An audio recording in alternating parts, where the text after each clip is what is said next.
Can you just touch on, you already spoke about the 4 principles or the main principles of Swiss 8. Can you just go through the 8 principles for us, for the listeners? Yeah, so the top 4, we call them the top 4, bottom 4. So the top 4 is fitness, nutrition, mindfulness, and sleep. And that we call those the top 4 because they are the holistic health lifestyle principles that we try and get people to start with first, build a routine around those 4 principles. And then once you're happy and you're comfortable, that has become habit and it is a routine. Then we've got minimalism, discipline, time management, and personal growth. And they are basically life hack kind of principles.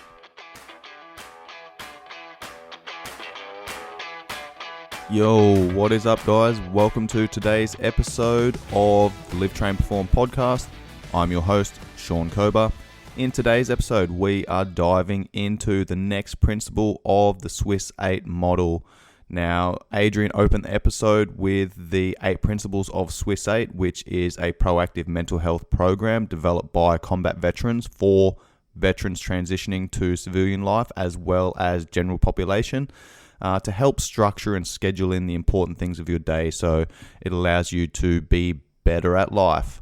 All right, so discipline for me is one of those things that pretty much ties all of these other principles together. And how I've released these episodes, so I started off with the interview with Adrian, then I went into sleep, then I went into gut health, then I went into time management, today's discipline, okay, and then I'll go through the next 4 over the next few weeks. But for me, I've released these in this order because this is the order of precedence for me.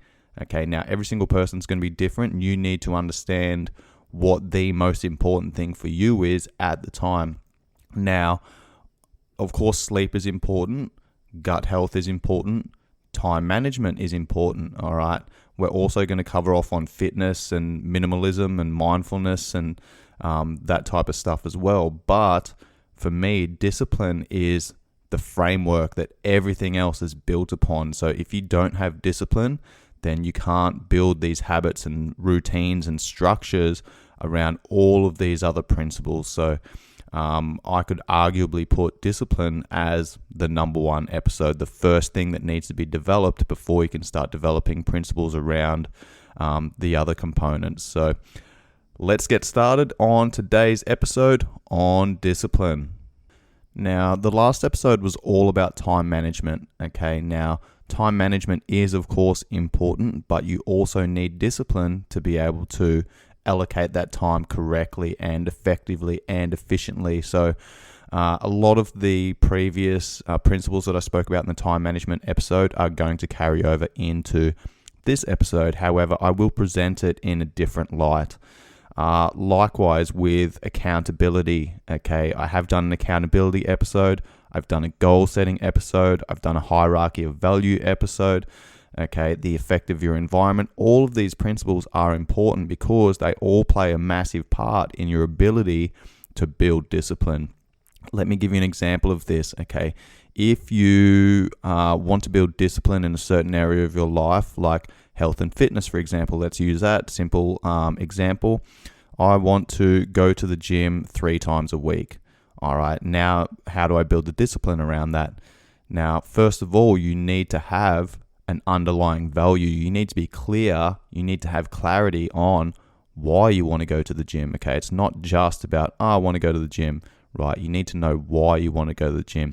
Is it because you've got some health implications that you need to get on top of and you want to start implementing, healthier habits and actions into building a lifestyle that's going to allow you to live for longer so you can play with your children? Or is it because you want to compete in a bodybuilding competition? Is it because you play social sports and you want to improve your skills and abilities so that you can be a better team player? Okay, all of these actions need to be driven by underlying values. And if you don't know what your underlying values are, then you're pretty much chasing your tail. So I recommend going back and listening to the hierarchy of value episode. Now, once you've got your hierarchy of value and you understand why you want to do something, then you go, right, how am I going to do this? This is when you start setting goals. So the example that I gave before, if I want to be a better team player for social sports, then I know that I need to go to the gym 3 times a week and I need to work on some strength and conditioning that's going to be specific to the sport that I'm playing. So then I set some goals. All right, if I want to be, half a second faster over 40 meters, then I need to do X, Y, Z. I need to get into the gym 3 times a week, and I need to focus on some speed-based work. But if I'm lacking some strength, then I'm going to need to focus on some strength. If I'm lacking some stability, I need to focus on stability, right? So this is where taking ownership and being accountable of what your weaknesses are and what your strengths are, understanding what you can do and what you can't do, and then potentially employing someone else to guide you through that journey is extremely important, because you could be spinning your wheels. And again, going back to the time management episode, if you know how to do something and you can do it effectively and efficiently, then that's awesome. Get after it. Okay. But if you don't know what you're trying to, or you know what you want to achieve, but you don't know how to get there, then this is where it's worth employing someone else to take you on that journey, because there's definitely been times in my life where I've sunk a lot of time, energy, and effort into certain things, like building my website, for example. I spent a lot of fucking time building out my website a number of years ago. And, looking back, I'm like, well, I didn't even get that much traffic to my website. It probably wasn't necessary for where I was in my business at the time. And, yes, I know how to do that now and I could do it again, but I could have, invested that time, energy, and effort into doing something else that would have progressed my career in the direction that I was heading in. So if I was to develop a website again, I would simply get someone else to do that, because yes, I've got a basic fundamental understanding of how to do it, but it might take me a month to get done, whereas I could pay someone else to get it done in a week. So being accountable, taking ownership, understanding where your strengths are, where your weaknesses are, and then putting actions in place to allow you to progress and move forward in accordance with, like I said before, those underlying values. Now, once you've got your underlying values written down on paper and it's clear in your mind, then you need to set a goal. Okay, where do I want to be? At what time? When? Then, how do I get there? Okay, your goals are your destination, and then your roadmap is what's going to get you there. Okay, and then you break those long-term goals. It might be a year-long goal. I'm going to break those long-term goals down into short-term goals. Let's have quarterly goals where we check in every 3 months. Okay, within those 3 months, I break that down into 1 month blocks. And then I break those 1 month blocks down into 1 week blocks. And then I break those 1 week blocks down into 1 day blocks. Okay, so basically what I'm doing here is implementing habits. Okay, what do I need to do every single day consistently for a long period of time that's going to push me towards, get me moving in the right direction to achieving this overall big, long goal. Okay, so it's what you do every single day that adds up. Those 1%ers add up every single day. And this is the power of habit. Okay, the power of habit is fucking critical. It can either move you in the right direction and serve you, or it can take you steps back and sabotage you. So what you do consistently plays a massive part in the direction that you're heading and how capable you are of achieving these goals. The next thing is, how do we create habit? We build consistency. We need to do something consistently for a long period of time so that our brain essentially goes, well, we're going to do this. Let's fire this default pattern, because that's basically what our brain does. Okay, when we're exposed to something new, we expend a lot of energy trying to learn how to do it, trying to figure out how to do it. And this is why, a lot of people fall off after a couple of weeks, because when they start something, they're motivated. Okay, when you're motivated, it's fucking easy to put one foot in front of the other. But what happens when life kicks you in the balls, right? When things start happening, you have a fight with the missus, you got financial problems, etc., etc. Okay, this is when that motivation starts fleeting. And motivation is an emotion. It's fleeting. It comes and goes, all right? So if you're relying on motivation to get shit done, then that might be fine to give you a kick up the ass and get you moving in the right direction. But it's the power of habit. It's creating consistency, and it's having discipline that actually gives you long-term success. I'll talk about what discipline is in a moment, but people always say to me, dude, you're in such good shape. How do you stay in good shape all year round? I'm like, well, I've been training consistently for 20 years. All right. It's something that I've been doing for a long period of time. It's become habit, and it actually takes me more discipline to not go to the gym when I'm tired, when I'm run down, when I'm fatigued, than it does to go to the gym, simply because that's become a habit for me. And I've created this association with not only how training makes me feel physically, but also mentally. I get this cognitive boost typically after I train. So for the majority of the time, I like to train first thing in the morning because I feel pretty fucking sharp for the rest of the day, or at least for the next couple of hours afterwards. So what exactly is discipline? I've brought up a number of tabs on my laptop with the definition of discipline, and I can't really find anything that I agree with. Okay, yes, there are some good examples of discipline and some definitions, but I don't necessarily agree with how they present it. So let me give you an example. I've got 3 tabs up right now, and they all pretty much say the same thing, and that is discipline is the practice of training people to obey rules or a code of behavior using punishment to correct disobedience.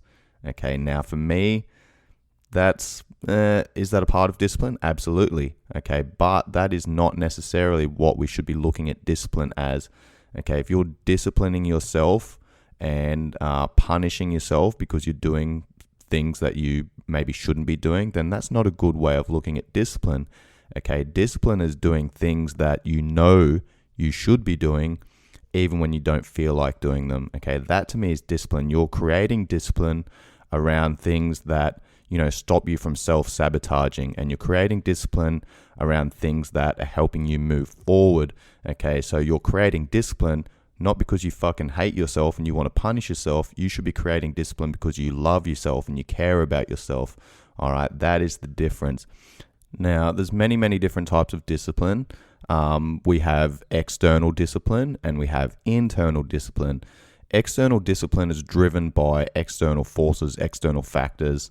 Think about, being in the military, or being at school, or being part of a union or something like that. Your discipline is created and guided by the governance of these groups.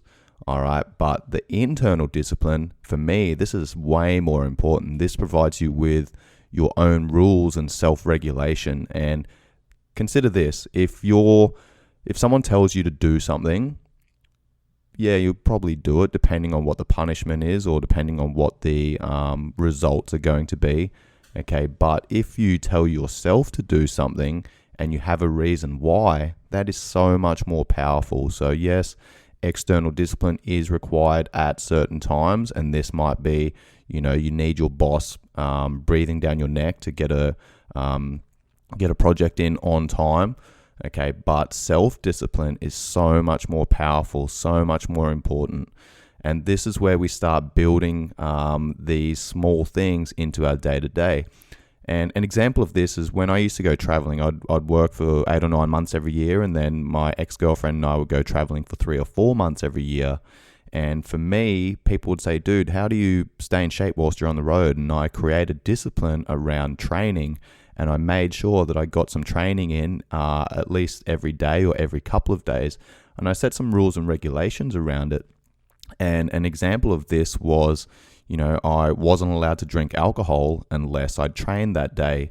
Now, training was not necessarily an hour of a smash session. It might be like, 10 minutes of doing some sprint-based work on the beach or something like that. And, I created discipline around this, and I set my own rules and regulations, and I couldn't drink if I hadn't trained that day, and I couldn't go more than 2 days in a row without training. So that meant that I had to plan ahead, and I wasn't allowed to treat myself to junk food if I hadn't trained that day. So, it was just creating my own rules and regulations around that played a massive part in me being able to maintain some form of physical fitness, which obviously helped my mental health as well. Now, I will circle back to internally driven discipline, but I want to discuss in a little bit more detail externally driven discipline, okay? Because this is an important part in being able to create and regulate your own discipline. All right, so obviously I'm ex-army. I spent 6 years in the military. I deployed 3 times. I went to Iraq, East Timor, Afghanistan, and I joined the army when I was 20. Now, the military is obviously massive on discipline and creating these rules and regulations and, getting people to abide by their systems. And, we will talk about standard operating procedures in a moment, but basically we become part of the system, and that requires discipline. So when I went through my recruit training, it was 3 months at Kapuka, which takes you from being a civilian into a soldier, and everything was about discipline. Everything was about time management. Everything was about reps, doing things over and over and over and over again until you got to a point where it became habit. And I spoke in the last episode on time management about this discipline that they created right from the start. So we would have to get up at 6 o'clock in the morning, we'd number off, and we'd have 15 minutes to shave and then be presented in a neatly pressed uniform that didn't have any threads or anything hanging off it, and have our bed made with 45-degree hospital corners and a 30-centimeter fold. Now, if we didn't have the discipline and the time management to have those things done within 15 minutes, then that cut into our breakfast time, which then cut into our next lesson, which then, had this flow-on effect throughout the day. Now, discipline in the military is massive, and this is probably one of the biggest things that I took out of my military career was creating this self-discipline. The military is very good at enforcing this discipline on you and, creating punishment to fix behaviors, essentially. So an example of this is, little things, very, very little things that just seem fucking stupid and menial. We had to have our clothes folded in a certain way, and we would have inspections on our clothes, and like our socks need to be folded a certain way, our shirts need to be folded and presented in a certain way. All of our clothes needed to be laid out in our lockers in a certain way. And sometimes the recruit instructors would come in and they'd have a tape measure, and they would measure the distance between the clothes and the objects in there, the toiletries and, the shirts to the edge of the shelf that it was sitting on. And, they would measure the 30-centimeter fold in the bed sheet once you've made your bed. We would come back from PT sessions, and sometimes, people had left their lockers unlocked, and literally everything had been taken out of those lockers and fucking thrown around the room. So, that created this discipline of making sure that your shit was locked up and squared away. And if you didn't give attention to detail and make sure that everything in your locker was laid out correctly and folded correctly, then again, the recruit instructors would take things out and, all of your stuff would be strewn across the room. And I mean, I look back at what was happening at the time and I'm like, why are we doing this? But over my military career, I realized that those things were in place for a reason. If you can't be disciplined enough to have your shit squared away at the smallest level and have attention to detail to how you do everything, then that's going to impact everything else in your life.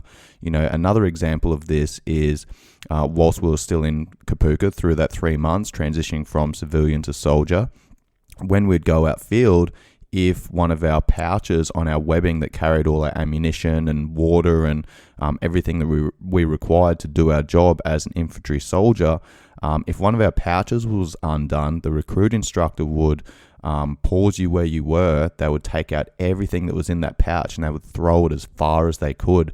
And you would have to get down on your hands and knees and fucking leopard crawl over to pick that stuff up. And this was to teach you discipline. This was to teach you to maintain security. And the reason I bring this up is because this actually happened in Afghanistan, where another base was out on patrol and they came across an IED. They were in location for a long period of time, and one of the boys had taken his bag off and to give his shoulders a little bit of a rest. Obviously, as a soldier, you're carrying all of your combat equipment and body armor and things like that. It's fucking hot. It's heavy. So one of the lads took his bag off, and then a couple of hours later, the patrol continued moving. They got up and left, and he got up and left, and he didn't actually put his bag back on. So He realized a couple of minutes later and ran back, and the locals had grabbed the bag, and in the bag was some night vision equipment, which is fucking dangerous, because that was one of the advantages that we had over the Taliban when we were fighting them, is that we could operate at night time and we could see them and they couldn't see us.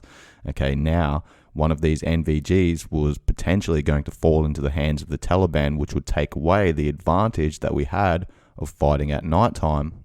So we were taught this external discipline from the very start, as soon as I joined the military, and it became quite clear over my military career that why it was important, why we were doing that stuff, okay, because that external discipline then created internal discipline. An example of this is whenever we would go out field, we'd go on these field exercises, and the goal would be to prepare for a deployment, for example. And, you know, obviously we need to go through some really realistic training so that we can get the most out of it and prepare us for basically going to war if we need to, you know, get into firefights and engage with the enemy. So this meant that we were going through live fire drills where, you know, we had real bullets, and we were going through these training drills and executing these missions, these real life scenarios that we could potentially come up against. Now, obviously, when you've got live fucking rounds and you've got multiple people within a section, within a platoon, within a combat team, within a battle group, you know, you need to coordinate really well, and you need to make sure that you have discipline, because with live rounds, and this has happened where, you know, people have been killed in training scenarios because of these live rounds, and because, you know, the standard operating procedures and tactics, techniques and procedures weren't adhered to. Now, this is something that is massively important, is that, you know, we lived by these SOPs, standard operating procedures. If this happens, then we do that. If that happens, we do this. Then we had our TTPs, our tactics, techniques, and procedures. And again, that was an overarching guiding set of rules and principles that allowed us to, you know, be structured with what we were doing, but also have the flexibility to be able to operate within the rules of those TTPs. So when we go out on these training exercises prior to deploying, we wouldn't go straight into live fire. Okay, we would need to build up into that, and we would go through our drills dry, meaning that we would have our rifles, we would have all of our equipment, but we wouldn't have any rounds within the rifles, and we would literally just talk through our skills and drills. Okay, once the leaders were happy with where we were at, and, you know, the discipline of everyone within the team and how everyone was operating as an individual and as part of a team, then we would progress to the next phase, which would be using blank rounds. So then we'd go through the same thing, and every single time we'd have an after action review, and we'd discuss what went wrong, what went right, what we needed to work on, how we could improve our tactics, techniques, and procedures. Right, so that would guide our standard operating procedures, which meant that any single person could come into our platoon or into our section, and because the standard operating procedures were the same across the board, any soldier could tap into your section or your platoon and have an understanding of what the SOPs are, because they were using those same SOPs in another platoon or in another section. Okay, but then it comes down to the section commander to be able to be flexible with those skills and drills and change them as needed. Now, once we went through our blank firing skills and drills, then we would progress. Everyone would need to get the tick in the box. Everyone would need to be competent. And then we would go through live fire skills and drills. And, you know, we'd obviously start off very basic. Once everyone was happy with the movement and the competency, then we would make the skills and drills and the scenarios more and more challenging. But we would progress through varying degrees of difficulty, starting from easy to hard. And this was, you know, to ensure that we had good discipline, we had good standard operating procedures, and we had good skills and drills to fall back onto. We were creating these habits. And, you know, I look back at some of the times in Afghanistan getting into firefights, and I'm so fucking grateful that, those skills and drills were hammered into me time and time and time again. And, our leaders had the discipline to make us do things again if they weren't quite right. We had to make sure we had attention to detail and we were doing the right things and we were progressing and we were learning and we were adapting. And, that created our own discipline because we're like, fuck, we don't want to keep doing this same drill over and over and over again. Let's square this shit away so that we can progress, so that we can move on. And I look back at those skills and drills and it literally saved lives when the shit hit the fan, when shots started ringing out and, there were bullets cracking around my head and whizzing by. The skills and drills and the training took over. Okay, so having that discipline throughout that whole process set me up to be in a good position whilst I was overseas and literally saved lives. Now, I understand most people listening are never ever going to be in a situation like that. But for me, this is why discipline is so important, because I've seen firsthand what can happen if you're not disciplined. Okay, and when you do have good discipline, you do have attention to detail, then it can have a massive impact on your ability to execute and essentially keep yourself alive. And like I said, most people are probably never going to have to find themselves in that situation, but the same principles apply. And that is, how you do anything is how you do everything. And this is how I approach my life. If I'm going to do something, I'm making sure that I'm doing it correctly, I'm making sure I'm doing it effectively, and I'm making sure I'm doing it efficiently. And this is because I've disciplined myself to do that stuff. And you'll see people in your life, I'm sure people can look at others in their life that, take shortcuts in the gym, they take shortcuts in their finances, they take shortcuts in their relationships, and guess what? They're probably going to take shortcuts in other areas of their life as well. So this is one of those times where you can create discipline in the gym. And this is what I really like to do, is create discipline within the gym with my clients. And, I'm asking them to hit a set number of reps, or I'm asking them to work at a specific intensity, or I'm asking them to work for a specific time. And I can really tell a lot about someone's personality and their drive, their motivation, the type of person they are, and their discipline and their attention to detail by how they conduct themselves at the gym. An example of this: are you someone who pulls up a couple of seconds short every rep? Are you someone who cheats the reps and doesn't do as many as they should be because you're trying to get a faster time? Are you someone that takes shortcuts and doesn't do things as well as they should be, or as well as they should do, or as well as they could do? And this is the thing, we can create discipline within the gym, okay? Because if you stop 2 seconds short on every rep, for example, or every set, for example, then that 2 seconds adds up over that training session. That 2 seconds adds up over the week. That adds up over the month. That adds up over the year. Okay, and then people wonder why they're not getting the fucking results that they want. Well, you're taking shortcuts. Okay, you need to create the discipline to follow through on something and do something correctly. And I really like the gym for creating discipline, because it's a good place to put yourself under adversity, okay? But it's a controlled environment. And this is important. We need to condition ourselves. And this is what discipline is. It is conditioning yourself, all right, to do the right thing, even though you don't feel like it. And it's what allows us to fall back on discipline when motivation does start fleeting, because it is going to happen. So there's many, many ways to create discipline, and I will give some tools and techniques. But for me, using the gym is an excellent way of doing this, okay? We're hurting, we're challenging ourselves in a controlled environment, but we're also maintaining discipline, and we're ensuring that what we're doing is correct. If the coach says do X, Y, Z because of this, and they're giving a Y, then you need to ensure that you're doing that, because if you're not doing that, then if you're not following the program doesn't work. And this is something I've seen time and time and time again, particularly with weight loss clients. People have been dieting for long periods of time, and they've yo-yo dieted, they've lost weight, they've put on weight, they've lost weight, they've put on weight, and they're going through this process. And then they come to a coach and the coach is like, all right, well, we need to rebuild your metabolism. We need to get you lifting weights rather than doing so much cardio. We need to blah, blah, blah, blah.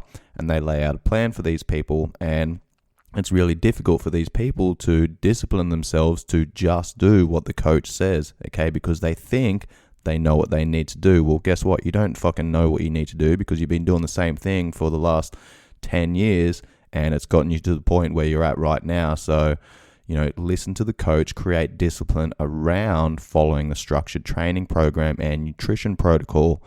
And here's the thing, discipline goes both ways. Sometimes discipline is about creating a habit and doing something. It might be getting out of bed 15 minutes earlier every day, okay? Or sometimes discipline is stopping yourself from doing something, and that might be, not using your phone for the first 15 minutes every morning. Now, this is where we're going to dive into creating these habits and building discipline.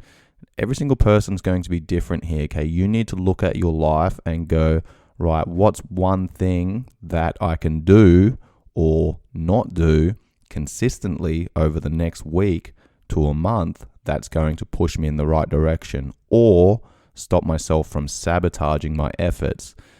And here's the thing, choose one thing that you can do. Okay, this is where a lot of people go wrong, is they try and do everything at once. Okay, this is part of discipline as well. Understanding that when motivation is high and you're trying to make changes, okay, you don't go, I'm going to start a new training program, I'm going to get in the gym 5 days a week, I'm going to restrict all my carbohydrates, and I'm going to track all my food, and I'm going to do this and that, and blah, blah, blah, blah, blah. All right, when motivation's high, that's awesome. That's going to work. But as soon as that motivation dips or something happens in your life, okay, you've got no discipline to fall back on. So this is where that discipline comes into play. Choose one thing and work on it, okay? Do that thing consistently, make it a habit, and then move on to the next thing. Let's go through a couple of examples here, some actionable takeaways that people can start implementing. And again, this is totally dependent on you as an individual and what you want to work on. So choose one thing in your life that you want to do or one thing in your life that you want to stop doing. All right, so here's an example of that. If you say that you don't have any time to get any movement in, then let's look at getting out of bed maybe 15 minutes earlier, okay, and simply going for a walk, getting some sunshine on the face, getting some fresh air, okay. That 15 minutes is, I spoke about it in the last episode, it's sharpening your axe. It's getting some movement, it's creating this habit, it's creating this discipline, and it's only 15 minutes earlier, okay. So if you can do this every day for a month, then guess what? That's going to become a habit. It's going to get much, much easier to be able to do that, okay? And then you might move on to the next thing, or you might go, I'm going to add another 15 minutes. And this is the point. I get out of bed at 6:30 every morning, okay, for the most part. Now, this is because I've created a habit around this, and when I was in the military, that was my wake up time was 6:30 every morning. Once I got out of the army, I didn't have to get out of bed at that time. Then I just fucking slept in till whenever. But then I started creating that habit and that discipline again, which makes it easier for me to be able to uphold that and follow through. And I like to get out of bed at that time because I like to go through my morning routine, which is again is discipline. These are habits that I've created over time. And it's not like I just woke up one morning and went, this is my morning routine. Right, I've implemented one thing at a time over a number of years, and I've found the system that works for me. There's been times where I would do certain things in my morning routine, and then there were other times where I would kind of drop those out and transition into something else that serves me better. So it's all about putting these processes in place and then refining them as you go through, finding what works for you and what doesn't work for you. Now, here's the thing. My morning routine is a product of the discipline that I've created over years. And discipline is not just about, being rigid. Discipline is about flexibility. An example of this is I've actually got a number of morning routines. All right. And each individual morning routine is going to be dependent on the circumstances. So when I'm at home, I'll get out of bed at 6:30. I'll make myself a coffee and I'll go and sit in my balcony and watch the sunrise and do some reading and meditation. And I might do that for 20 to 30 minutes. Other times, if I've got a little bit more time in the morning, then I might get up and go and swim in my pool and then do some breath work and meditation in my sauna. And that's a great way to start the day, but requires a little bit more time. If I've got earlier clients or my day is going to be a little bit different, I need to get out of the house earlier, then, I'm looking at what's the most important thing. And that might simply be, 5 to 10 minutes of meditation whilst I'm having a cup of coffee in the morning. And, adapting these principles, adapting these habits to whatever's happening in my life and being disciplined enough to be able to go through with that is super important. Sets me up and puts me on the front foot to get after the day. Now, here's some things to think about. If you want to get out of bed earlier, then set your alarm 10 minutes earlier, 15 minutes earlier, whatever it is. If you are having trouble sleeping, then create some discipline around turning your phone off in that last hour before bed. Okay, now I'm at an hour. I turn my phone off at 9 o'clock every night, and I've disciplined myself to do this. And my phone is on the other side of the room charging. My phone's always on silent. I never have my notifications on because I don't want to be distracted. But this is because I've disciplined myself to do this. And I'll also go away on weekends. And a couple of weekends ago, I went away and turned my phone off, like completely off for 36 hours. And, for the average person, that's not going to be suitable. It's going to be too much. So again, build that discipline over time. You might turn your phone off for like an hour on a weekend and go, I'm going to be tech free, right? Give yourself some digital detoxes, some technology fasts, and then build into it. So again, you might turn your phone off and make sure you don't use your phone for the last 15 minutes before you go to bed and for the first 15 minutes when you get up in the morning. Okay, once you can do that consistently, then you might add that up to 20 minutes or you might bump it up to 30 minutes. Again, working with what you think is suitable for you at the time. And it's just doing these little things over and over and over and over again that creates discipline. Okay, doing the right thing even when you don't feel like it. Another example of building this discipline in a different area might be, drinking more water. If you're not drinking enough water, then that has an impact on everything else in your body. Your body's made up of 70% water, right? So if you're dehydrated, that's going to impact your ability to perform at the gym. That's going to impact your cognitive ability to get through your work and your tasks throughout the day. That's going to impact your recovery. So a simple thing to do here is go, right, I'm drinking less than a liter of water per day. I'm going to make sure I drink a liter. All right, cool. Once I've done that for a couple of weeks, then I might bump it up to a liter and a half. All right, once I've got that up to like 2 liters, 3 liters, whatever it is, depending on your climate, then you work on the next thing. All right, now I'm going to look at, I'm not eating enough vegetables. I'm going to add some vegetables in every single day. Okay, 1 extra serving of vegetables every day. Once you can do that for a couple of weeks, then look for something else. Okay, or it might be I drink soft drink every single day. So I'm going to cut that out, or I'm going to reduce my consumption. And here's the thing, just choose one thing and work on that every single day. And for me, again, discipline is not rigidity, it's flexibility. Discipline equals freedom. If I'm doing the right thing the majority of the time through these discipline practices that I've created, then that allows me to be flexible and do whatever the fuck I want the other 20% of the time. So an example of this is when I lived in Tasmania in Australia, I would play rugby every weekend, and the boys would always give me shit because, we'd play footy on the Saturday and then we'd go back to the sponsor, which was a pub, on a Saturday afternoon, and I'd order a chicken palmy with chips and, a jug of beer and sit there and watch a footy and grab some cold rock on the way home. And the boys would look at me and be like, dude, how the fuck do you look the way that you do and perform the way that you do when you eat like this? And I'm like, you guys don't see what I'm doing, the other 164 hours of the week. You see me for a couple of hours here and there, at training and on the weekend at the games and at the pub. But I'm like, you guys don't see that I'm doing the right thing for the rest of the week. And that allows me to have the freedom to be able to do whatever I want on the weekends, okay, within reason. And this is the whole point, is create discipline in your life, do the right thing the majority of the time, and then that gives you the freedom to do whatever you want whenever you feel like it, okay? And you're doing these things not because you hate yourself, you're doing these things because you love yourself and you fucking care about yourself. And this takes time, and this takes reps, and it takes, these practices to be done over and over again to build that consistency and build that association with how things make you feel. An example of this for me is mindfulness and meditation.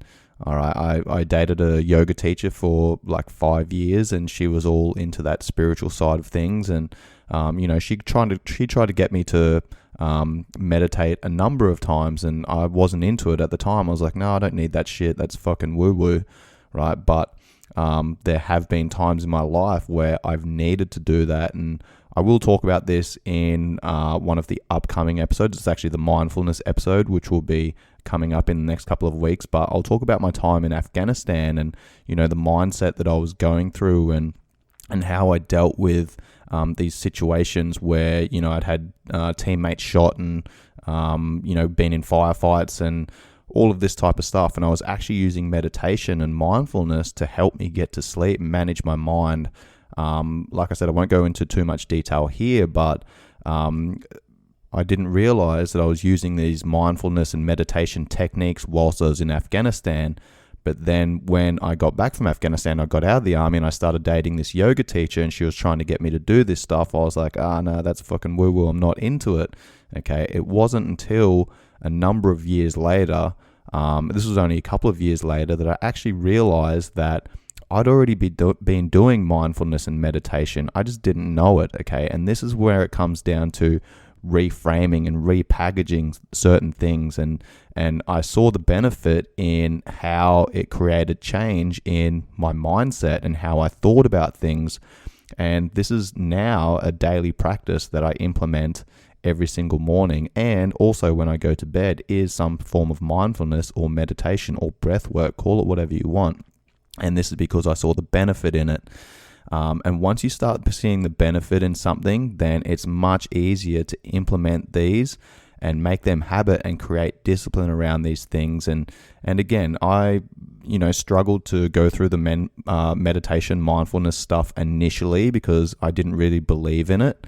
But once I reframed that, then it made it much easier to start practicing it. And once I did create that discipline around practicing it and actually giving it a chance, then within a couple of weeks, I was like, oh man, this is such a good way to start your day. It puts me in a good mental space where I'm focusing on the things that I can control rather than the things that I can't control. And, we live in this world where we are literally influenced by external factors, and we're constantly being distracted, and our attention, our focus is pulled in multiple directions from multiple sources. So this comes down to us to create this self-discipline to ensure that what we're consuming, because we are a product of our environment, and our environment is what shapes us.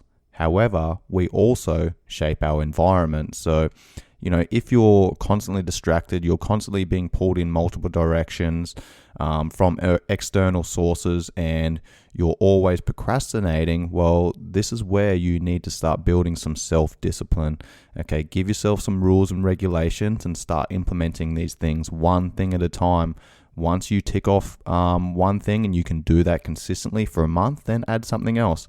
Once you can do that, you might take something else away. Okay, so it's just implementing these small practices on a daily basis over long periods of time, and then layering on top of that, that's going to bring you the results that you want and provide you the discipline that's going to allow you to move in the right direction and or stop sabotaging your efforts.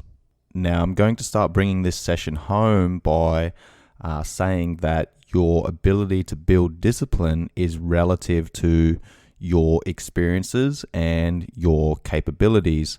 So an example of this is if someone, say, wants to get out of bed earlier to start the day, because I know for me that, my creative juices are flowing early in the morning. So if I get out of bed earlier, then I'm probably going to get a lot more of my most energy demanding work done in the morning. So this is where I'm going to be most productive.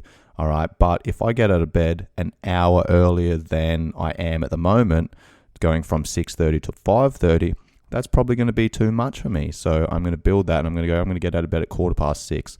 Okay. Now this is the same for you in your own personal circumstances. You need to find what works for you. If, for example, you want to get out of bed earlier and, an hour is too long for you, then you might start with 5 minutes or 10 minutes or 15 minutes, whatever it is. Okay, so finding that sweet spot is absolutely critical, because if you go too hard and you try and create too much discipline and you push too hard too fast, then you're going to fall off that wagon. All right. And that's a good point, is that discipline is relative to each individual. So you need to find that sweet spot that works best for you. An example of this is something that I'm just about to go through again, and that is coming off caffeine. I've come off caffeine numerous times throughout my life, and the last time I did it was when I did my yoga course in late February. And prior to that, I'd been drinking, 3 to 4 coffees a day, and I decided to go vegetarian because that was the menu whilst I was on the yoga course. But I also decided to go caffeine free for the entire 2 weeks, and I just went cold turkey. Now, I've done that before, so I knew I could do it, and I was disciplined enough to do that, even though my mates and the other veterans that were on the course with me were drinking coffee every day, and they were kind of like trying to entice me to give in to the sweet cravings of that caffeine. And oh man, I felt like doing it a couple of times because my cognitive ability was a little bit down because I wasn't having caffeine. I wasn't eating meat or anything like that. But sometimes even just like smelling that coffee when the boys walked past was, it was a big test for me because I wanted coffee and I wasn't feeling as sharp as I normally did. But I also wanted to challenge myself. I also wanted to create this discipline, knowing that, in a couple of weeks' time, when I did have that caffeine again, then I wouldn't need 4 cups of coffee to get the same fucking results, right? So this is where sometimes restricting yourself from certain things gives you much, much more benefit. And I do this with my phone all the time. We spend a lot of time on our phones, so I discipline myself to restrict my phone time. I'm recording this on Sunday at 12:15, and I haven't touched my phone today. I haven't been on my phone, and I'm probably not going to touch my phone for the rest of the day. Maybe this afternoon I'll jump on and schedule my week ahead and touch base with clients and reply to messages and things like that. But it's just not an important thing for me today, and that's the thing. Understanding what your underlying values are then drives your actions and your behaviors. And, then it's just about building discipline relative to where you are at the moment and what you want to achieve in line with what your goals are. So the biggest recommendation I can give for discipline is, again, go back, listen to the hierarchy of value episodes. So you have an understanding of what's actually important to you. Then sit down and set some goals. Break them down into smaller chunks to, give you a roadmap of how you're going to achieve those longer term goals. And then you need to start looking at implementing daily habits, okay? And then creating consistency around that, which then provides discipline. And all of these things tie in together, and you cannot have one without the other. So to round out this episode, I want to say that having too much discipline is a problem, but having no discipline is also a problem. Think about this from a different perspective. I'm sure you guys know people that are, super religious. Okay, people that are brought up in a religious family that when they go out on their own and those rules are no longer being enforced, then they rebel and they go all in and they, start having sex with everyone and taking drugs and drinking alcohol and doing all these things that they were restricted from doing for such long periods of time.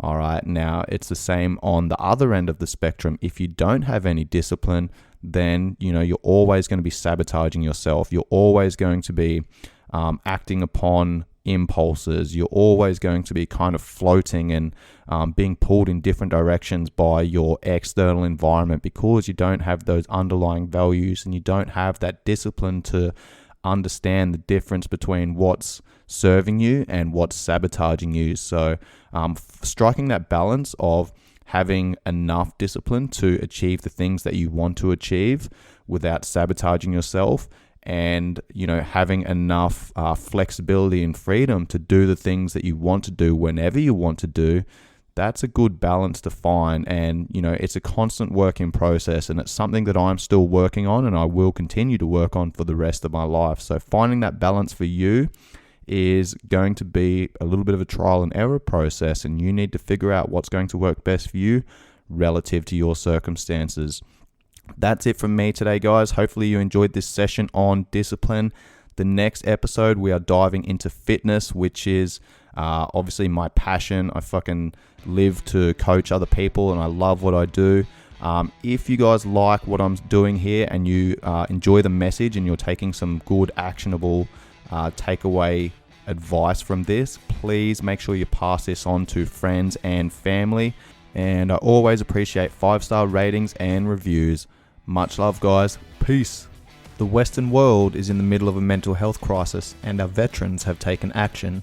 Swiss8's team of combat veterans have built a proactive mental health program that is delivered through a mobile app. The app offers users programs in 8 categories of health and lifestyle, all proven to reduce anxiety and depression. This holistic model forms your daily routine, aiding you to build structure, improve discipline, and take ownership of your life.